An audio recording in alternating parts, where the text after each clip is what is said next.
Hi everyone. It's Friday, bitches. That is if you watch this today. So, I'm out for my walk and I'm actually in Boise, Idaho. So, you know what it looked like when I was in Birmingham. So, this is what it looks like in Boise, Idaho. So, I'm actually in the foothills, and these are the foothills of the Rocky Mountains. You can see they look very, very desert-like. Over those hills over there is actually, you'd see Boise, which is full of trees. So, a little funny fact about Boise is it's called the City of Trees, and it's surrounded by this. Yeah, it's kind of weird. But anyways, I had a patient today, long distance Skype session, with a patient I've been working with for quite some time. And she scheduled today because she's leaving tomorrow for a cruise. And this woman has seriously kicked butt with the method. She's come to, we started working before her this last round. She's actually done multiple rounds, failed miserably, dieted, cheated, diet, cheat, gain, lose, gain. You know what all of us or you guys are doing or used to do. So she started working with me, and she now has her sanity back because of the work she's doing, not what I'm doing. I'm just holding her accountable and helping her see her own unconscious emotional bullshit. So anywho, so she's going on this cruise tomorrow with her husband, and she's been anxious all week, and she couldn't identify it. And during our session, we came to identify those feelings, and she actually said that during this week, she felt her urges to eat dysfunctionally were increasing.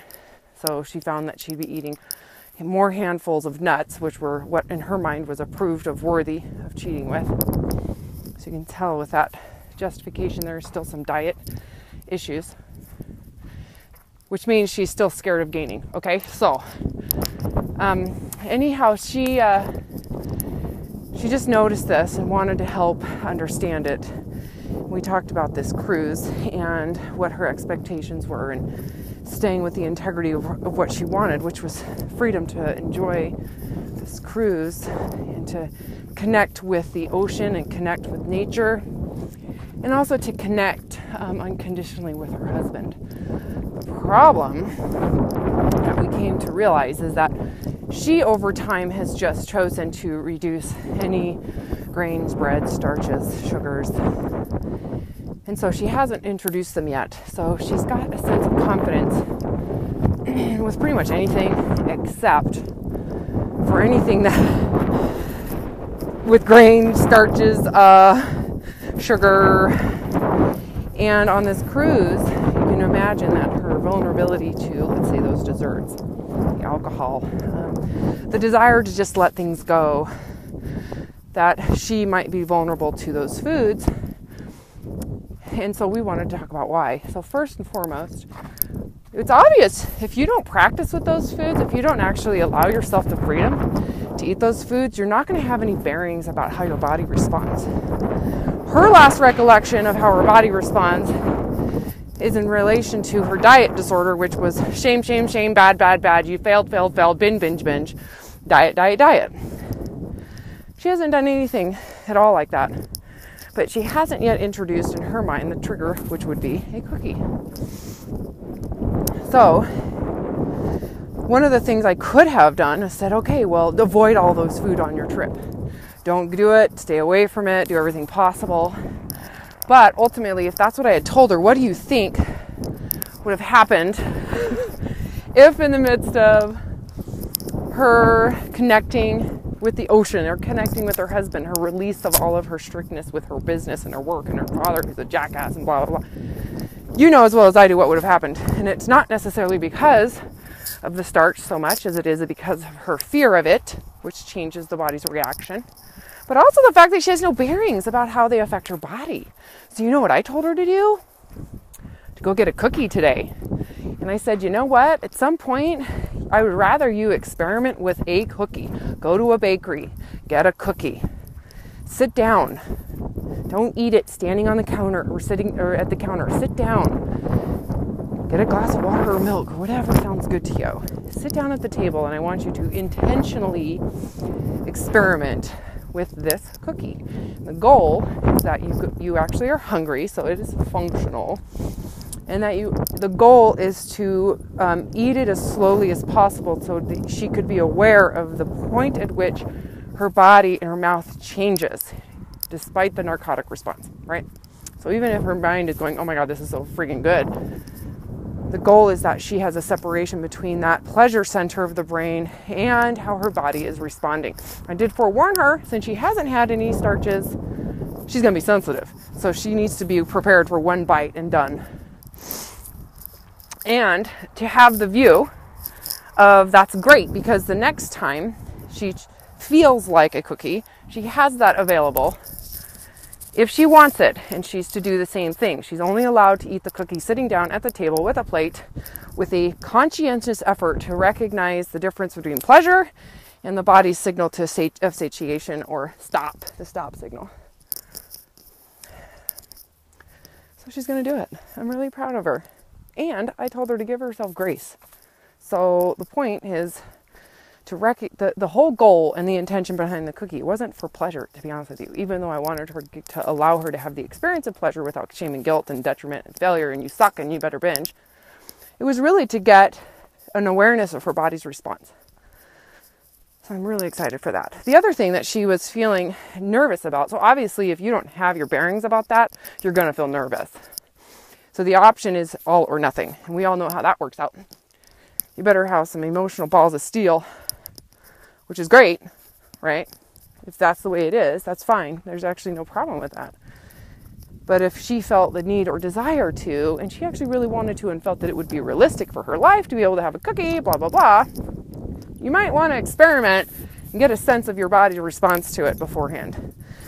With that said, vulnerability because of lack of sense of the body. The next part was the fact that she was really nervous about how she would feel in her own body on this cruise. You know, there's lots of skin, she's going to have sex with her husband, you know, so would I. Bathing suits, other people, pools, you know, scuba diving and all that sorts of fun thing. And she was nervous about how she'd feel in her own skin. And that being said, she's like, I don't like this flap of skin, you know, it's there, it makes me, you know, and I'm like, all right, well, with that, right, there's the body image stuff. With a sensitivity to judge your body, you know as well as I do, what's the likelihood that on this cruise there's going to be some hard rockin' younger body that we would all look at, right? Because the female figure is gorgeous, you know, regardless of the shape and size. You know, I'm not gay, but I certainly like to look at a female body. It's beautiful. But anyhow, we all, you know, all of us listening to this video, wouldn't you agree that chances are pretty high she's going to have someone there that's freaking hot, right? And she doesn't want to have to feel bad. So this is all stuff she was feeling, but hadn't really described and understood well. It was all unconscious. It was all just her feeling anxious and nervous about feeling shitty about herself combined, okay? Keep in mind, there's a combination with this insecurity around the elaborate access to narcotic foods, right? Highly palatable, narcotic, delicious, visibly lovely, you name it. The temptation is pretty intense, right? So you take those two combined, wouldn't you feel a little nervous?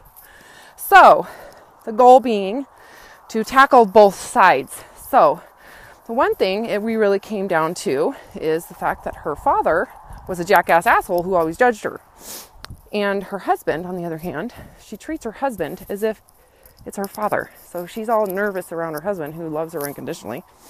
So it's unfair and unjust to him. But the goal, so what I had suggested for her to visualize, literally really how important it is that she have this perfect body, is for her to pretend that this vacation and cruise, if her husband and her were gone or separated or not together, and this was a date or this was a cruise with someone you're dating or your boyfriend, you should have seen the look on her face. She's like, oh my God, that just changed everything. I'm like, well, yeah, because all of a sudden you're not afraid anymore. You're, you know, and you're dating and you're going on a cruise with the boyfriend, right?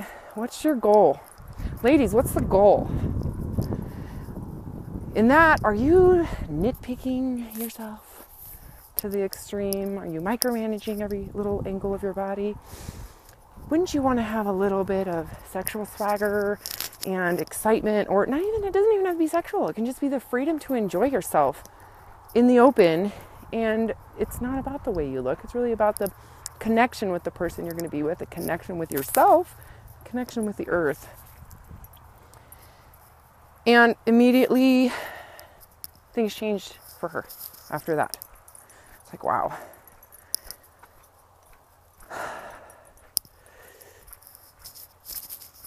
So the point of this video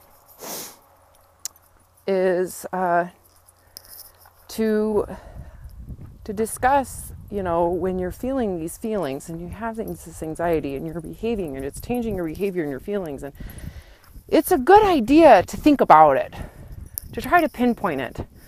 It's a really good idea, I think, too, to have someone outside of yourself. Yes, you can work with me, but this isn't a plug about me. Really, this is about a plug about finding someone who is not afraid to ask you questions, not afraid to help you open your mind to find answers. That's really it.